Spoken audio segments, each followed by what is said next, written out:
can't tell by the way I'm on the internet, presented live. Jupiter at night. Jupiter at night. Jupiter at night.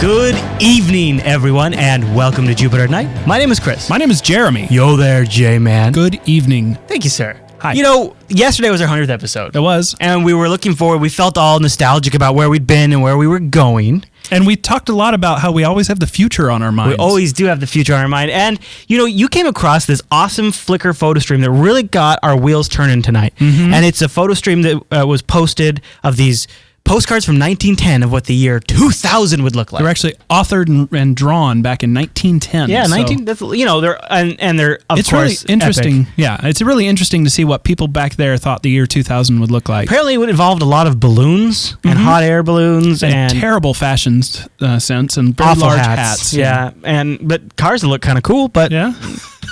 Yeah, I like the idea that they had all of this stuff that would happen, except for the core design of cars would never change. Right. That was always look like boxy things with big rubber tires. But you know, we were going through these, and there's some good ones. So I'm looking at them right now, and I'll put a link in the show notes. And we started thinking about things that we remembered hearing about when we were younger that we would have by the year 2000 or whatever it was. A really good example of this is obviously for our generation, Back to the Future 2. Yep.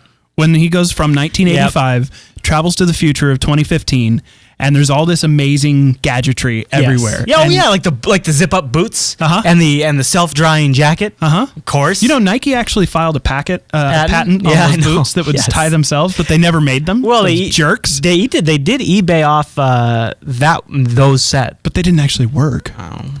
I still would want a pair though. Yeah, and the other thing that I always think back to is those. I was trying to find. I had a link to it somewhere. I'll put it in the show notes.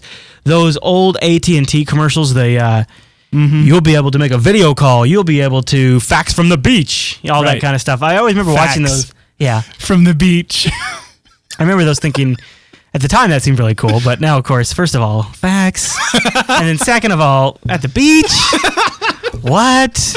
Come on, AT&T. What were you thinking? You will. Yeah. Well, and now I feel like it's because of AT&T that I don't get to do most of the things that they claim. Right, because of the restrictive corporate policies. As long as you pay our expensive data plan. And as long as you're within a hotspot, which only exists within about a 3-inch perimeter. Then you will. So link to that in the show notes too. But we thought we'd compile a brief list of some of the things that we expected to see by now that are maybe here and not really up to snuff, or maybe too expensive, or just not here at all. Not here at all. It should be. Basically, I guess if you want to boil it down, are not in mass production and widely used by everybody. Right. Like we couldn't order one off Amazon.com, or if we were really rich. Some of them we couldn't go down to a lot and find one or something like that. But this first one I wanted to throw out here is one because I didn't even think of this one, is like an exoskeleton. Like this guy's personal armor is where I started with this, and then I found this link to this thing. These actually exist, and these ones have Spider-Man webs on them. Yeah, kind of a fail there. But these are used by Olympic skiers, and they're awesome. The molecular structure of these things are flexible when you're moving slowly. No kidding. But if they encounter a sudden shock, they become as rigid as almost ceramic. Yeah, they call it liquid armor, so it's in a state of flux until it has impact. Right. It also means you can't bend your arm too quickly, though. Well, I think it's supposed to be fast enough to actually resist bullets. Yeah. So that's pretty wild. That's how fast it can react. And similar technology is already widely actually being used in Japan for shirts that are stab resistant. Because they just feel like cloth, but if you get stabbed, all of a sudden that sharp motion makes the molecules. What the hell do they need a stab-resistant shirt for in Japan? What's going on? Apparently, stabbings are rampant in Japan. I guess. I mean, you gotta wonder, like when you there goes that vacation plan. You gotta figure, like, if there's some company sitting around going, man, you know what there's demand for? Anti-stab shirts. Yeah. Right? That's weird. Well, I say kick it up a notch and go with the full. It might just be part of the weirdness of Japan, though. To be honest. Oh, okay. That's you saying that. I like this one though, because this is like the full Halo suit style exoskeleton where you get like mechanically augmented machinery. Now, I only skimmed the article that this is a part of, but I think that guy is actually a cop, and he helped design and invent this stuff. It's like a combination of ballistics gel, ceramic plating. Yeah, that guy's definitely a cop. I mean, this is honestly a real suit of armor, and it's got enough mobility that it could actually be used in the field potentially, but it's hella expensive. And I know a guy who's developing something like this without the military aspects of it for paraplegics and stuff like that. People who I've heard of those. I know like rehabilitatory exoskeletons, basically. Yeah, he doesn't have control over his legs, and so he's got a lower half of this that he's been working on that help them move. And it's actually being sponsored by the Army, but he's developing it for. Well, that's because if they come up with a way for him to make it work for him, then they can put it on all their super troopers. Now, I have to say the one that I think is on the audience's mind because it was the first one that popped in my mind, and also when you look at those pictures. Where the F is our flying cars? Seriously. Now, we're showing a picture here of an actual flying car. A prototype. It works, though. Yeah. And we talked about one on one of our pilot episodes of Jupiter Night as well, but it was more of a driving plane, to be honest. It might be because I was a long-time commuter, and so I had to suffer through just agonizing Seattle traffic, and I would just sit there stewing for a flying car. And then, of course, like you mentioned, we've got Back to the Future, and Back to the Future gave us flying cars, and that was supposed to be in 2015. Yeah. And that's only 4 years away. We should be seeing some concept cars by now. They need to retrofit all of those Texaco stations to have the landing strips on the top. Absolutely. That takes time. That's a long process. You got to get started. Trust your car to the one with the star. Remember that? So I miss my flying car, J-Man.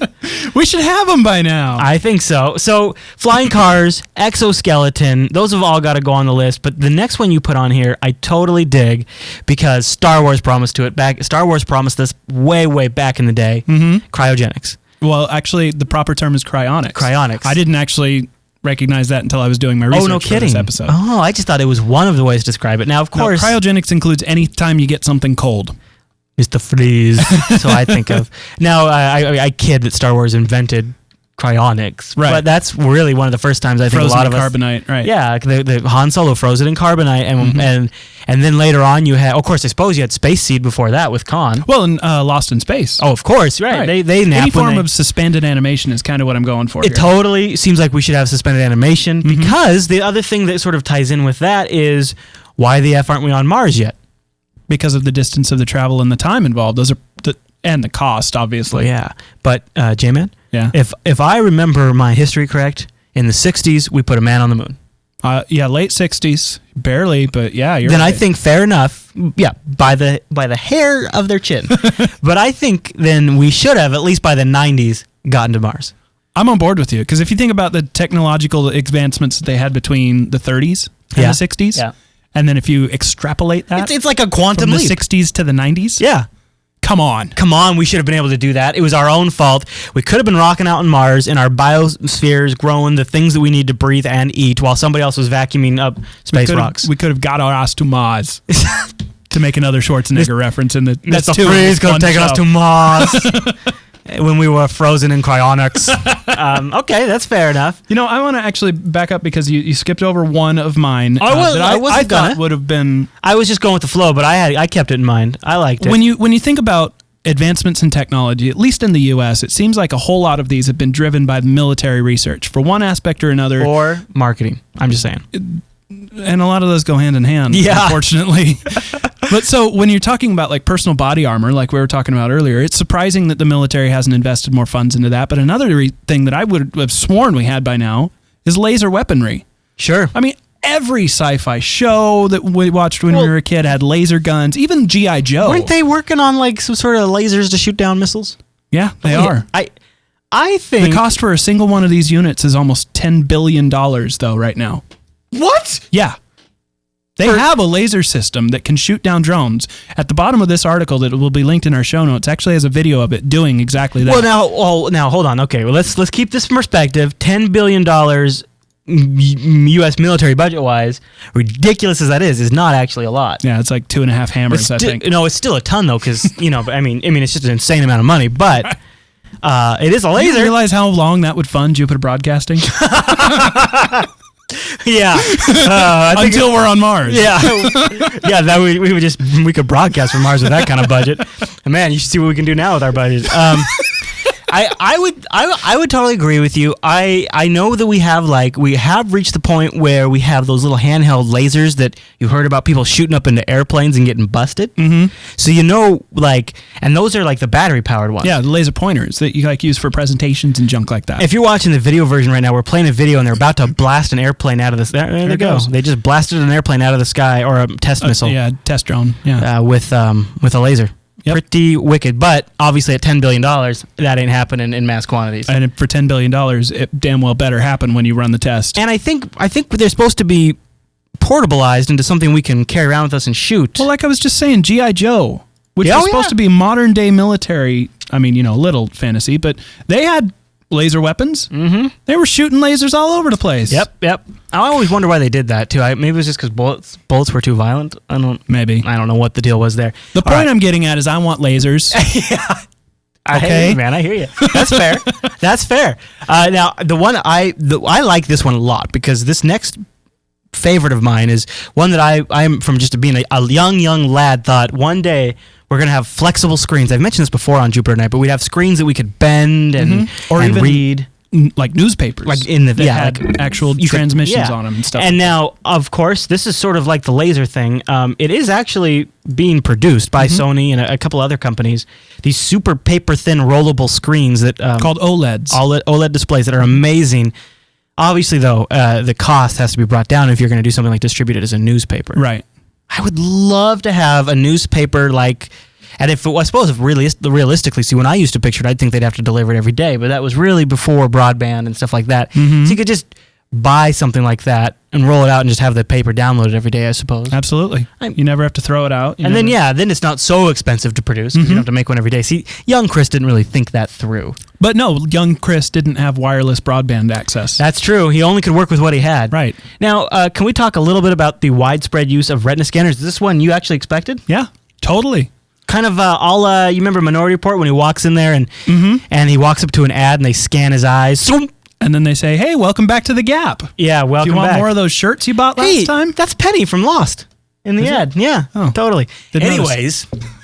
But yeah, that kind of stuff, I would have thought that if not for marketing, for just retail purposes like that, things like airport security, ID scans, even maybe cops would have Now, they do have it for door entry systems and stuff. Some of them, yeah. I know that they do exist, but I was even checking on Amazon. You can buy them as just an average everyday person. Yeah. But most units run between $20,000 and $50,000 for a scanner, and then you have to buy the software to make it talk to your mainframe systems and everything. Which probably comes with some sort of crazy expensive, you need to pay this money for a subscription contract so that we can support it. I mean, that's nuts. And then you have to pay us for, the service to keep your retinas database up to date and everything like that.